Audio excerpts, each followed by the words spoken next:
Going the distance with local sports. This is the X Sports Network.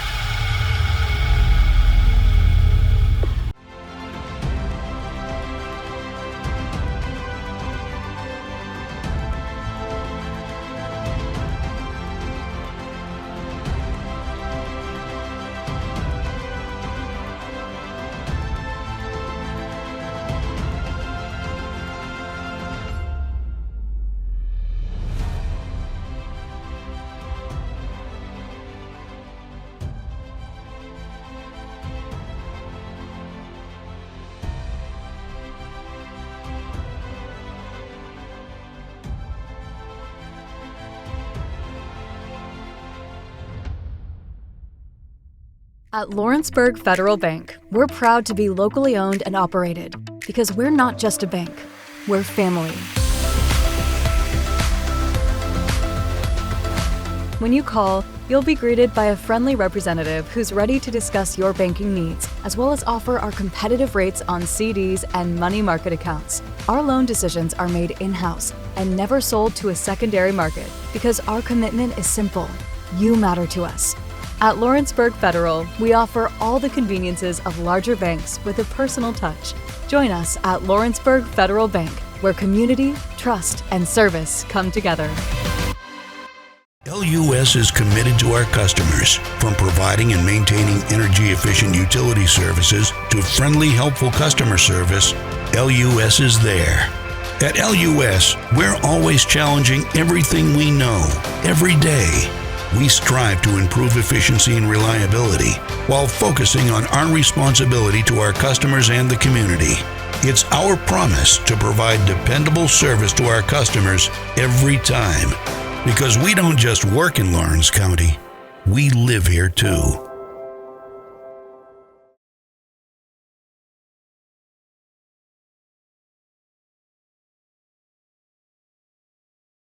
At C&B Linen, fast, friendly, and reliable service is our promise to you. Because you're not just a customer, you're family. From multi-use linen to branded floor coverings and a complete range of cleaning supplies, C&B Linen is here to make sure you have everything you need. From our high-quality products to our fast, friendly, and reliable service, you'll experience the difference with C&B Linen. Because you're not just a client, you're part of our family. You'll be winning with C&B Linen.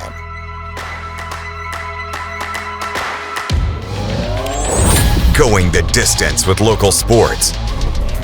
This is the X Sports Network. And welcome everybody here to X Sports Live, brought to you by C&B Linen. AJ Good here with Michael Marks. Mike, we have had a beautiful week. Weather's been fantastic. It feels like opening day. Happy opening day to everybody. We're celebrating the start to the baseball season. The Cubs are currently in action. I know we're recording this, so the game might be over by the time you guys probably watch this. Reds and Red Sox? Is this in Boston? I think it's in Cincinnati. Yeah, Let me get like a check on that. They always start off in Cincinnati. Yes, it is in Cincinnati. Yeah, it's Happy Opening Day. The Braves don't start till tomorrow. It's Happy Opening Day, and man, what a perfect week we have had to start everything off. Yeah, it was a little chilly Monday night because of the wind, but really, I mean, Tuesday beautiful yesterday, and then today and tomorrow should be beautiful as well. So it's been a really good week for a lot of baseball. Let's get into the high school side of things, Mike. Loretto finally got that first win in district play. Had a tough game at home on Monday night, but Tuesday night go on the road. Offense really comes out, and the defense and the pitching was fantastic in game number 2. Yeah, it honestly looked like two different teams from Monday night to Tuesday night. You know, they had inputted the basketball players back in the lineup, so that was 5 of your 9 guys that really hadn't been able to play much baseball. So the offense was a little shaky on Monday, but Tuesday it seemed like a whole new team took the field. The offense was good, the pitching was lights out, and it really looks like they're starting to get into a groove as district play gets going. going. And you get Mason back, you get Cooper Burleson, who's into the lineup. You get some Kason Springer's back in the lineup. That also has a lot to do with it. It's going to take them a little bit, but watching what the Lawrence County guys did, basketball guys, when they came in, how they acclimated themselves real quickly, I have no doubt the Loretto guys are going to do the same thing. Yeah, and I think it's a good group of kids. You look at that basketball team that made it further than anybody thought they should have. So you got a group of kids with a bunch of heart and a bunch of grit joining that baseball squad, which is exactly what you need to win some games in the spring. Yeah, no, got Giles County tonight. They're on the road. Giles County comes to them on Friday. That's going to be a really good test for them. This Giles County team, really scrappy, a lot of heart, and they've got some good pitchers as well. Yeah, and it used to be a former district rival, so obviously two squads that had some pretty heated matchups in the past couple of years. Good to see them keeping that rivalry alive, even though Giles County made the move up to 3A a couple of years ago. Summertown big win at Spring Hill on Monday, Monday or two. Yeah, it was on Monday. They had a pretty good win there, and this team just continues to roll offensively. They got it done pitching-wise, got a shutout at Spring Hill, but offensively, they just find ways. They've got guys that can hit for pop. They got guys that can hit for average, and every single one of them are really fast. Yeah, Summertown, I mean, it's no shocker that the offense is where it is. The pitching's looked really good, too, and I just love that they're really getting into a groove, both Loretto and Summertown, as they're, the district play opening up with them, too, on Monday and Tuesday. Yeah, that's going to be big. It's going to be exciting. It's going to be really exciting there. I don't know who do they got tonight. I was just looking at the schedule. They play Eagleville tonight and Columbia Central tomorrow night, so they've got some tough matchups real quick. And it's actually, surprisingly enough, they've played like 10 or 11 games. This is their first home game tonight. Yeah, well, that's no shocker. Loretto hasn't played. They played 3 home games, I think, 2 or 3? Three, yes. Lawrence County is playing their first official home game at Tom Cruise Field tonight. This is Summertown's first home game, back-to-back home games. Columbia Central goes here tonight. They're at Summertown tomorrow, and hey, all of these teams playing really well on the road. I talked with Clint Wright about it. Lawrence County-wise, 9 of their first 11 are on the road. They're 8-3 right now, and won both of their home games. You look at what Summertown's doing with all of those games on the road. It's pretty impressive. Yeah, and I would say, Loretto is 2-0 on the road, winning 5-0 against Cascade and then 4-1 against Lauderdale County. So hopefully they can keep up that road stretch tonight against the Bobcats. Softball-wise, Lawrence County on the road at Tullahoma it's so weird, the way that district operates. Yeah. They're playing all of these district games now, and and I'm looking at their schedule. They play a lot of non-district games after the fact, but they play a ton of district games right off the get-go. Tough loss against Franklin County, but they go to Tullahoma, who they walked off against last week, I believe. Yeah, I would say, and that was a walk-off grand slam, a very exciting game. And listen, Franklin County, Lawrence County, and Tullahoma kind of all fighting for that top spot in the district, and it should be a great matchup between the Wildcats tonight. Yeah, and they need that. They've had some hard-fought games that just haven't exactly gone their way. They need a win. Yes, and they're a team when the offense gets going, they are tough to stop. They've had when I was with them at Gulf Shores, I saw a 12-run inning and a 10-run inning. So that offense can really get going. Yeah, absolutely. And then Summertown back in action. We got Lewis County at home. That's going to be a pretty tough game for them. Lewis County's always tough softball wise, but that team just. Pitching's been great. Defense been outstanding, and the hitting. They just if they get people on, you're in trouble. I mean, that's in general in high school sports, but for them, it's almost like you get a runner on, they're going to find a way to bring them in. Yeah, and that's what makes the Lady Eagles so pesky. They were at Cascade with us out there with Loretto on Tuesday, and Cascade's radio guy had looked over and asked one of the softball players, "Hey, did y'all win?" Yeah. And she just looked at him. So I about to say, and I wanted to say something, but I kept my mouth shut. But that's kind of what happens when Summertown comes to town. That if you don't play your best game, it's going to be a tough one. Yeah, absolutely. Loretto got Richland tomorrow night. Got a doubleheader at Richland tomorrow night. Then first year head coach, they've had some struggles, but they're finally getting all the basketball girls back and some of those things going on. And it's early in the year. There's only so much you're going to tell until you actually really start playing games and really getting them out there. I know they had a tough first district loss to Community. Community's going to do that to a lot of teams. Yes. But you're hoping the next time that they play them, and when they play the Summer Towns and the Cascades and everyone else that they're going to play, that they're going to start to figure some things out. Yeah, and this is a young Lady Mustangs team too. A lot of potential, and obviously the new coaching staff is going to be trying a lot of things out outside of district play.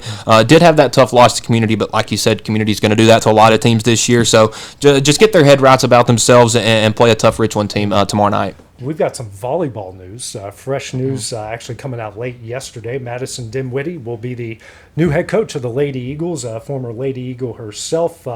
Played for 5 years there, including her 8th grade years, been coaching alongside Andrea Kelly, who we've known as retired, but she just made it official. Yes. Just recently, and so she's going to be the head coach. And not only are they bringing someone who knows that's been under somebody and knows how to run a program, they're getting a young person and someone that's going to be able to bring a lot of that energy. Andrea brought a lot of energy. Yes, there's no shortage there. No shortage of that whatsoever. And Andrea's fantastic yes. coach. I mean, you don't win all those state championships, get to the state tournament as many times as they did, and doing what she's doing now with tennis by accident. She had a great mentor, and you hope that some things will just continue over there at Summertown under her tutelage. Yeah, obviously you're getting a young head coach and a new head coach, so there's probably going to be some early season hiccups in the fall, but obviously I like announcing it early, getting it in there so those girls can really get a full off season of practice with her. And it's kind of crazy to see new leadership at Summertown, but you love that it's somebody that went to Summertown that was an Eagle for 5 years, playing in 8th grade as well. And I think it's just a good move for the program. And we got some sort of national sports news. North Alabama on the college side has a new head coach, Anna Nims. I hope I'm saying that right. Becomes a 10th coach in program history, the 3rd in the last 4 years. That was announced today. She had an awesome 6-year turnaround over there at Northwestern State. This past year, they finished 18-14 overall, 14-8 in league play, and took the team to their first postseason tournament since 1999. The 18 wins this past season are the most in a decade. So she took her 6 years, but a program like Northwestern State's going to take a lot to turn things around. She eventually turned it around, and it looks like UNA is getting a proven winner here. Yeah, Dr. Looney has done a really good job really building a great athletic department at UNA, and I think Anna Nims is another good addition. You talk about the success she had at Northwestern State, getting the team to places they hadn't been in this century. So if you can bring that similar energy to Florence, we saw how good the ladies program was this year. You get a new head coach that should bring a lot of energy. It could be a fun upcoming couple of months there in Florence with UNA women's basketball. Yeah, absolutely. Certainly looking forward to that coming up here for UNA. Let's get into the national side of things. The tournament continues here tonight, Mike, and a lot of big stuff going on here for North Alabama. Not North Alabama. I'm sorry. I was trying to do a bunch of set up some things. And got a bit distracted, but got some big games going on tonight. We're back at Sweet 16 time, so we're kind of going into it. Our games tonight: Texas and Purdue, Iowa, Nebraska, Big Ten matchup, Arkansas, Arizona, Illinois, Houston. All 4 of those are going to be great. Yeah, I bet you got the 2 Cinderellas, I guess you could say, of the tournament playing tonight. Texas and Purdue and Iowa, Nebraska should be a great game. I think they should start off with an honorary punt just to get the vibes right. Texas Purdue is going to be an interesting matchup. Texas is a team that probably shouldn't be where they are, and Purdue always back where you expect. The game I've really got my eye on is the one that's the late start with Illinois Houston. Yeah. I mean, those are 2 teams that really had high aspirations all year, and unfortunately only one of them is going to get to make it to the Elite Eight. Right. So,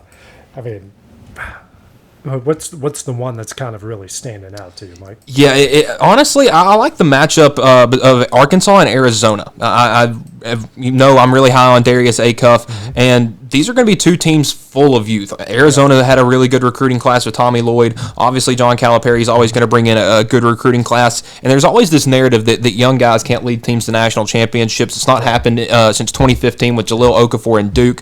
I think one of these 2 teams really does have a chance to cut the nets down in a couple of weeks. Yeah, absolutely. Really, with all of these teams in the Sweet 16, I picked Arizona, so I'm a little bit partial there. And I have Houston in the Final Four.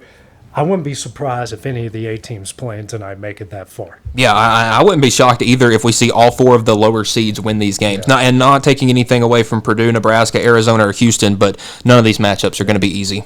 So tomorrow night, late tomorrow night, Tennessee and Iowa State. I know you've had time to kind of sulk this one in a little bit, Mike, but what's your feeling as we get closer to the game? What are you feeling about that? Well, I'm kind of in the same position as Joshua Jefferson is. Game time decision. If he's out there, if he's playing, I think that gives Iowa State an extra edge. He's a huge piece of their offense and defense.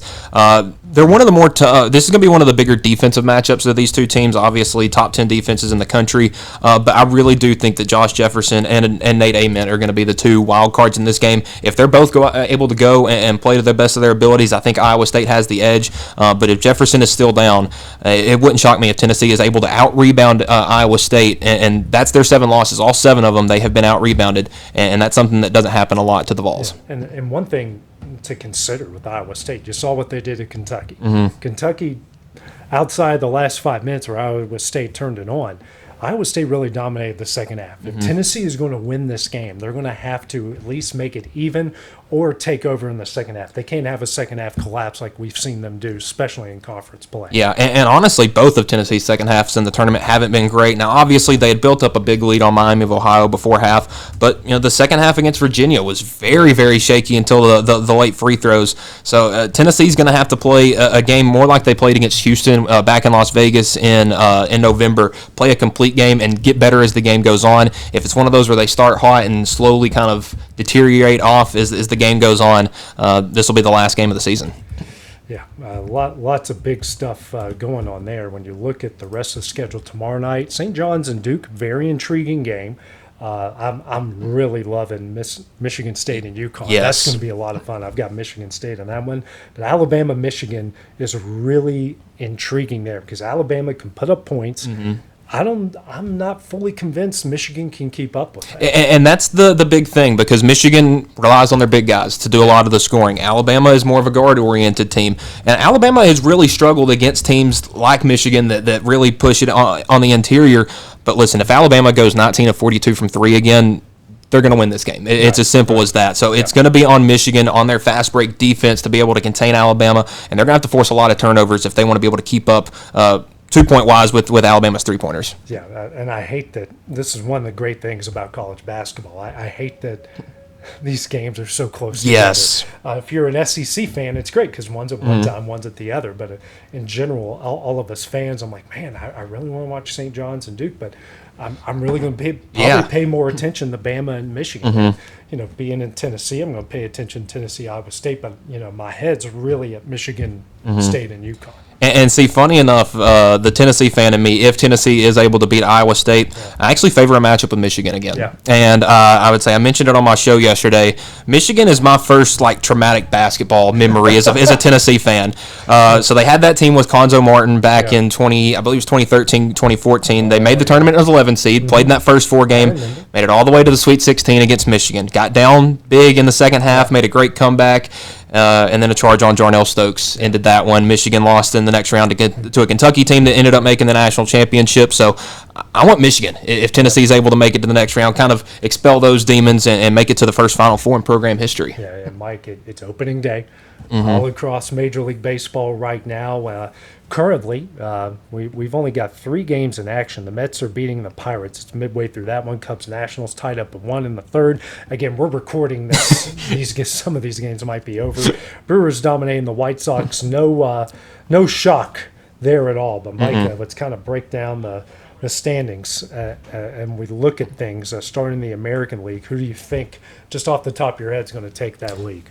Man, it's so tough to tell this early in the season, but man, the Yankees looked really, really good last night. And obviously, I think they're a much more talented team than the Giants, but it's hard to pick against them. As long as Aaron Judge is out there and as long as he's healthy, they're going to be the best team in the American League. And nothing against Boston or Seattle and the Detroits of the world, but I think pitching staff and lineup, 1 through 9, it's probably the Yankees right now.